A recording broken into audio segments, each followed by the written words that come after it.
ಮುಂಚೆನೂ ಹೇಳಿದ್ದೆ, love marriage achievement ಅಲ್ಲ, ಅರೇಂಜ್ ಮ್ಯಾರೇಜ್ ಕೂಡ ಅಚೀವ್ಮೆಂಟ್ ಅಲ್ಲ. ಈ ತರದ ಒಂದು ಸ್ಟೋರಿ ನಾನು ತಗೊಂಡಿದ್ದೀನಿ ಆಫ್ ಲವ್ ಮ್ಯಾರೇಜ್. ಗಂಡ ಹೆಂಡತಿ ತುಂಬಾ ಚೆನ್ನಾಗಿದ್ರು, ಒಂದ್ ಮಗುನೂ ಆಯ್ತು. ಈಗ ಆಟೋ ಡ್ರೈವರ್ ಇದ್ದ, ಹುಡುಗಿ ಹೌಸ್ ವೈಫ್ ಇದ್ಲು. ಒಂದಿನ ಹಿಂಗ ಕೆಲಸ ಮಾಡ್ತಾ ಮಾಡ್ತಾ ಅವ್ನ ಏನ್ ಮಾಡ್ದ, ಹೋಗ್ಬಿಟ್ಟು ಒಂದ್ ಆಕ್ಸಿಡೆಂಟ್ ಮಾಡ್ದ. ಒಂದ್ ಗಾಡಿಗೆ ಒಂದ್ ಆಕ್ಸಿಡೆಂಟ್ ಮಾಡಿದ್ ಸಲುವಾಗ ಆ ಆಕ್ಸಿಡೆಂಟ್ ಮಾಡಿದ ಗಾಡಿಗೆ ಅವ್ರು ಏನಂದ್ರು, ದಯವಿಟ್ಟು ನೀನ್ ನಮ್ಗೆ 60,000 ಕೊಟ್ಬಿಡಪ್ಪ. ಈಗ ನೀನ್ ನೆಕ್ಸ್ಟ್ ಏನ್ ಮಾಡ್ತಾನೆ, ಡೈರೆಕ್ಟ್ ಅವ್ರ ರೊಕ್ಕ ಹೋಗ್ಬಿಟ್ಟು ಅವ್ನ ಹೆಂಡತಿ ಕೇಳ್ತಾನೆ, ನೋಡವ ಈ ತರ ಆಕ್ಸಿಡೆಂಟ್ ಮಾಡೀನಿ, ನನಗೂ ದುಡ್ಡಿನ ಅವಶ್ಯಕತೆ ಇದೆ, ನಿಮ್ಮ ಅಪ್ಪ ಅಮ್ಮಗೂ ಕೇಳಂತೇಳಿ. ಅವ್ಳು ಕೈ ಎತ್ಬಿಟ್ಲು, ದಟ್ ನಾನು ಹೆಲ್ಪ್ ಮಾಡಕ್ ಆಗಲ್ಲ ಅಂತ. ಆಬ್ವಿಯಸ್ಲಿ ಅವ್ನ್ ದುಡ್ದ್ಬಿಟ್ಟು ಅವ್ನ ಕಷ್ಟನ ಅವ್ನ್ ತೀರ್ಸ್ಕೋಬೇಕಂತ ಅವಳ ತಲೆಯಲ್ಲಿ ಐತಿ. ನೆಕ್ಸ್ಟ್ ಅವ್ನು ಏನ್ ಮಾಡ್ತಾನಲ್ಲ, ಅದ್ ನಿಮ್ಗೆ ಶಾಕ್ ಮಾಡ್ತೈತೆ ಅಟ್ ಎ ಟೈಮ್. ಈಗ ಪ್ರೀತಿ ಮಾಡಿ ಮದ್ವೆ ಆಗಿದ್ದು ಅಂಡರ್ಸ್ಟ್ಯಾಂಡಿಂಗ್ ಇರ್ಲೇಬೇಕಲ್ಲ. ನಾವ್ ಅನ್ಕೊಂಡೆ ಟೋಟಲ್ ಉಲ್ಟಾ ಆಯ್ತು.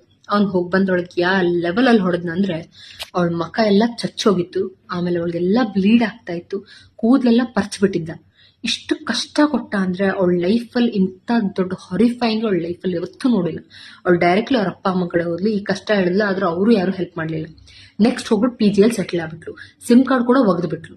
ಈ ಕಷ್ಟ ನೋಡಕ್ಕಾಗ್ದೆ ಅವನು ಡೈರೆಕ್ಟ್ ಪೊಲೀಸ್ಗೆ ಹೋಗಿ ರಿಪೋರ್ಟ್ ಮಾಡ್ದ. ಎಂತ ಆಶ್ಚರ್ಯ ಅಂದ್ರೆ, ಅದೇ ಸಿಟಿಯಲ್ಲಿ ಇದ್ಬಿಟ್ಟು ಪೊಲೀಸ್ ಅವಳನ್ನ ಕಂಡಿಡಕ್ ಆಗ್ಲಿಲ್ಲ.